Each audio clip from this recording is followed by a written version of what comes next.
একবার ছিল এক অপূর্ব রাজ্য যার নাম আলোকপুরী।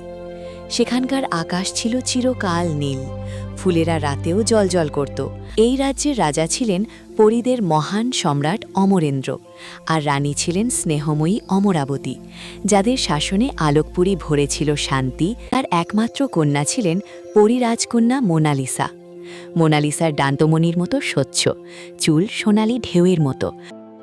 টুনটুনি, সত্যিকারের ভালোবাসা কি সত্যিই আছে? কেন রাজকন্যা, এত মানুষ তোমাকে ভালোবাসে, তবু তোমার মনে প্রশ্ন কেন? ওরা আমার সৌন্দর্য দেখে মুগ্ধ হয়, কিন্তু আমার হৃদয়ের নিঃসঙ্গতা কেউ দেখে না। তাহলে তুমি কেমন ভালোবাসা চাও? আমি এমন কাউকে চাই যে আমার ডানা নয়, আমার ভাঙা মনটাকে দেখবে। আর যদি সে একদিন তোমার সামনে এসে দাঁড়ায়? তাহলে আমি তার সাথে এই প্রাসাদ ছেড়ে দূরে কোথাও চলে যাব। কোথায় যাবে তুমি?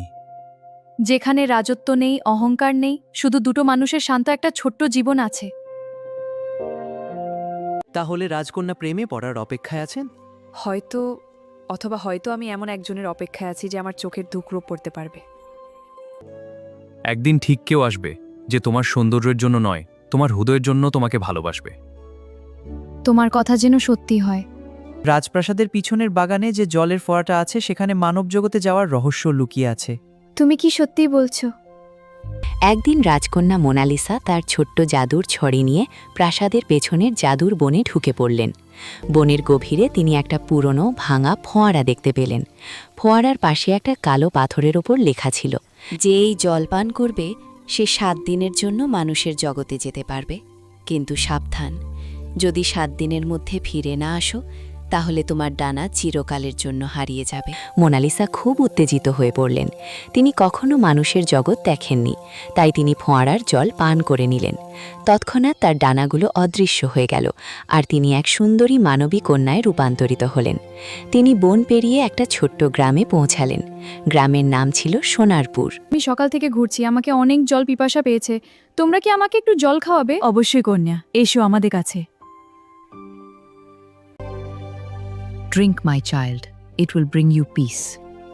Thank you grandmother. এখন কেমন লাগছে কন্যা? অনেক ভালো, মনে হলো যেন নতুন জীবন পেলাম। তুমি কি পথ হারিয়েছ? হয়তো আমি এমন একটা জায়গা খুঁজছি যেখানে মন শান্তি পায়। এই পৃথিবীতে শান্তি খুঁজে পাওয়া খুব কঠিন কন্যা। তবুও মানুষ খুঁজে যায়। তুমি অন্যরকম কথা বলো। হয়তো আমি একটু অন্যরকমই। কালো ছায়ার অন্ধকার আবার জেগে উঠছে। কালো ছায়া, এটা আবার কি? এক দুষ্ট জাদুকর, যার অন্ধকারে পুরো সোনারপুর ভয় পায়। তাহলে গ্রামের মানুষ এত দুঃখী কেন?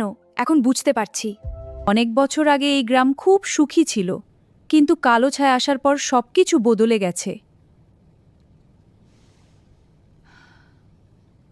আজ রাতটা তুমি এখানে থেকে যাও, অচেনা পথরাতে আরো অন্ধকার হয়ে যায়। ধন্যবাদ।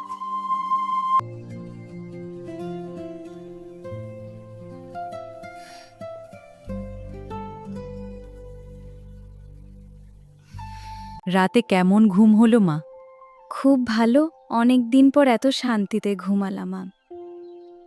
ভালোই তো, এখানে থাকলে মনও একটু শান্তি পাবে। এই গ্রামটা সত্যিই খুব শান্ত। আমি এখন অশোকের জন্য মাঠে ভাত নিয়ে যাব। তুমি বাড়িতেই থাকো মা, আরাম করো। না, আমি আপনার সাথে যাব। তুমি মাঠে? অনেক পথ হাঁটতে হবে তো। তবুও যাব, আমি একা বসে থাকতে চাই না। আর এই গ্রামটা একটু আরো দেখতে চাই। এই পথেই প্রতিদিন অশোক মাঠে যায়। অনেক দূর। এত দূর হেঁটে যায়? হ্যাঁ মা, আমাদের জীবনটাই এমন। আপনি এতগুলো টিফিন একা নিয়ে যাচ্ছেন, কষ্ট হয় না? মায়ের কাছে সন্তানের জন্য কষ্ট বলে কিছু নেই। আপনার কথা শুনে মনে হচ্ছে এই গ্রামটা খুব আপন। আপন করে নিলে সব জায়গায় আপন হয়ে যায় মা। এই জমিটাই আমাদের, এখানেই অশোক সারাদিন কাজ করে। এত বড় মাঠ আর এত নীরবতা, মনে হচ্ছে সময় থেমে গেছে।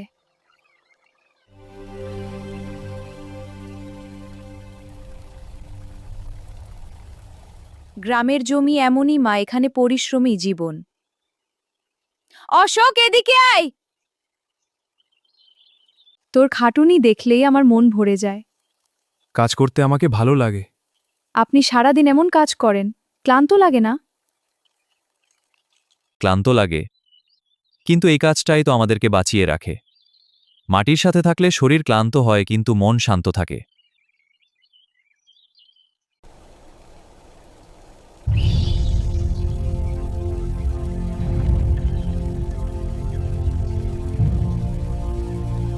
মা, তুমি এখানে একা? হ্যাঁ, বাইরে ঝড় শুরু হয়ে গেছে। অশোক এখনো মাঠের ঝড়টা এত তাড়াতাড়ি শুরু হয়ে যাবে ভাবিনি। ও এখনো ফেরেনি? না, আর এই বৃষ্টি শুরু হয়ে গেছে বলে আমার মনটা অস্থির লাগছে।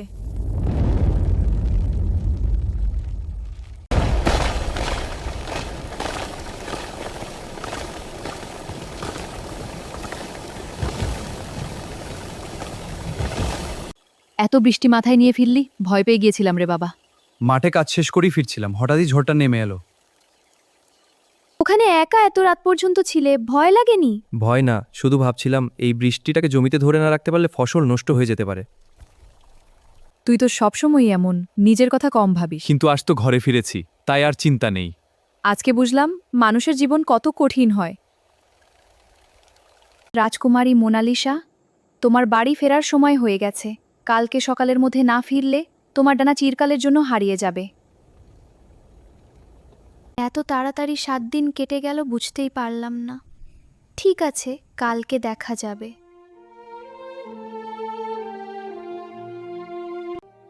তুমি 3 দিনের কথা বলে 7 দিন থেকে আসলে কি কারণ মোনালিসা? কাউকে কি খুঁজে পেলে নাকি? আমি ঠিক বুঝতে পারছি না। কয়েকদিন তোমার ব্যবহার দেখে আমি বলে দিতে পারবো তুমি কারো প্রেমে পড়েছো কি না। ঠিক আছে, তুমি যদি কিছু বুঝতে পারো তাহলে আমাকে অবশ্যই জানাবে।